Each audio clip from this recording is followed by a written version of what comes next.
Anda kembali di Apa Kabar Indonesia Siang, pemirsa. Beberapa hari terakhir, Jakarta dan sejumlah wilayah Indonesia diguyur hujan. Padahal saat ini sudah memasuki musim kemarau.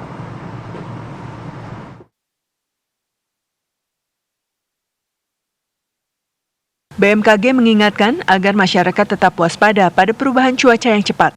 Disebutkan bahwa Jakarta dan beberapa wilayah di Indonesia akan tetap diguyur hujan dalam beberapa hari ke depan. Potensi di Jakarta ada dalam intensitas sedang hingga lebat dengan kilat dan petir serta angin kencang.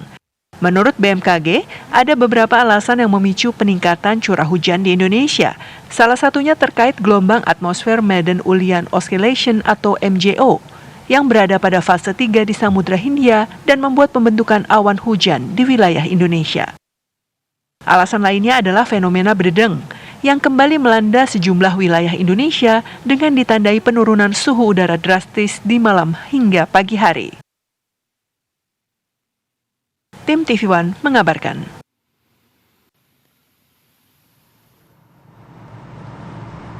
Ya pemirsa, fenomena apa yang sedang terjadi dengan cuaca hujan akhir-akhir ini? Sudah terhubung bersama dengan kami ada Deputi Bidang Meteorologi BMKG, Pak Guswanto. Selamat siang, Pak.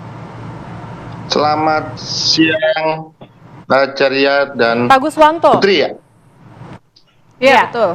Pak Guswanto, ini fenomena apa yang saat ini terjadi, Pak? Karena kalau kita ketahui ini adalah puncak dari musim kemarau, begitu Pak? Boleh dijelaskan?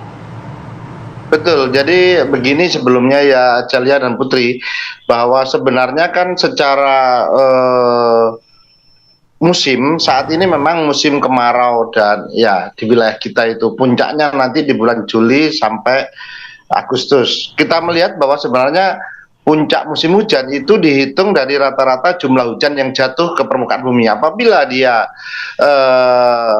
lebih dari 150 atau 3 dasarian berturut-turut itu disebut musim hujan. Kalau kurang dari 50 itu bisa namakan musim kemarau. Sedangkan pembentuk hujan sendiri di wilayah kita itu ada angin monsun, ada gelombang ataupun dinamika atmosfer, ada juga topografi yang nanti berpengaruh lokal dan lain sebagainya. Jadi, nah, yang saat ini biasanya kita lihat itu adalah pengaruh angin muson ya yang membawa uap air. Saat ini adalah muson timur yang kelihatannya bahwa musim kemarau itu di Jawa itu selalu 6 bulan kemarau, 6 bulan penghujan. Namun di tengah-tengah itu ada dinamika atmosfer yang tadi disebutkan adalah Madden-Julian Oscillation. Nah, Madden-Julian Oscillation ini memiliki atau satu fenomena di mana pergerakan awan hujan dari Samudra Hindia yang masuk ke wilayah barat Indonesia yang nantinya menuju ke timur. Dan ini sangat berdampak sekali meningkatkan curah hujan di wilayah Sumatera bagian selatan, Jawa bagian barat, Kalimantan, Sulawesi, Maluku dalam 3 bulan terakhir, 3 hari terakhir ini. Kalau kita lihat kan sejak tanggal 3, tanggal 4 ya, itu kita lihat seperti itu. Oke, baik. Ada pergerakan awan hujan ya Pak Guswanto. Lalu sampai kapan nih perakiraan cuacanya akan terus hujan mungkin untuk wilayah-wilayah yang Anda sebutkan tadi? Baik.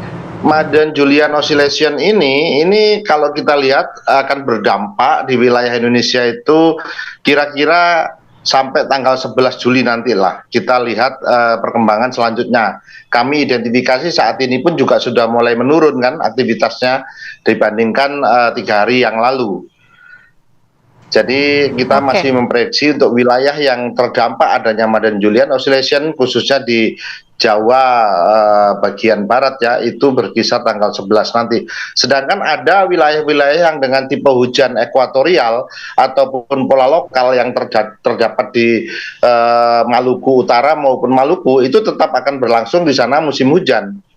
Atau di Sumatera sebelah barat Bugis Barisan itu juga mengalami musim hujan karena dia memang dari pola tipenya itu pola hujannya terjadi memang hujan sepanjang tahun, kira-kira itu.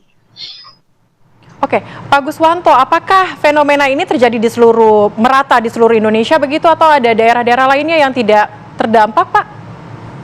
Tidak, jadi yang terdampak oleh gelombang Madden-Julian Oscillation ini atau gelombang Rossby ataupun Kelvin itu yang paling terasa dampaknya itu adalah di tadi yang saya sebutkan, misalkan di Sumatera bagian selatan, Jawa bagian barat, Kalimantan, Sulawesi, dan Maluku dalam 3 hari terakhir kemarin ya. Maluku ini juga sebenarnya bukan terkena monsun, tapi tidak terkena NGO, tapi dia lebih sifat lokalnya.